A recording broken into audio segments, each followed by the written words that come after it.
Hello. I'm going to teach you how to use time.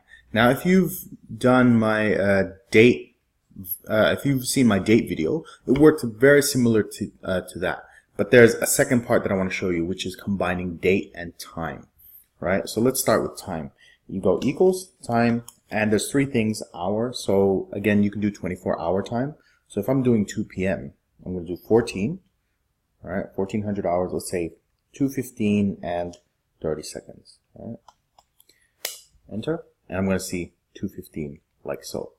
Right? Now, if by some chance you get a number like this, it's sometimes because of how that cell is already pre-formatted. So don't freak out. All you do is you go to this one right here, okay, under the number, and you change it to time, okay, to make sure that it reads it.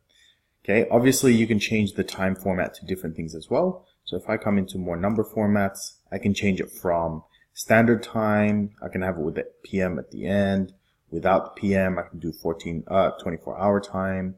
You can do other variations in here as well, right? You can remove seconds. You can have just minutes and seconds. Heaps of different things you can do. Okay, so we're going to get out of that. And what we're also going to do is date and time together. So the way we write it is, again, you can use the date formula if you're still beginning, or if you're kind of more experienced like me, you can do it the way I'm doing it, right? And then we're going to do the time. So let's say 14, 30, and 40 seconds, right? And if I open this up, it's going to have date and time. To format this, again, it's the same method. We go into more number formats.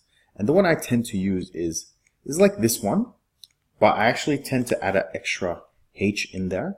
And the reason is, if it's 7 a.m., the digit there disappears, right? So let me show you. Let's make a copy of this. And for me as a programmer, sometimes that's an issue. Okay. So let's just make this AM. Okay. Right. So it's going to be 2. Notice how the length is different. When I work with Oracle Server and Access, you want the formats to be consistent all the way down the row. So a lot of the times I have to make sure that this is all set correct. So what I do is when I go to custom number formats, also the shortcut to get there, you can just press Control 1. That's what I usually do. So custom, and I set this to 2 H's, right? You can add seconds in there. You can add AM and PM, okay? And anything you change, you'll see here at the top anyway, okay? I'm going to copy that format to here, all right? So that no matter how many dates I got, they'll all follow that same structure. So that whatever database I'm using, it'll always read it. And that's it. Hope you enjoyed, and see you at the next video.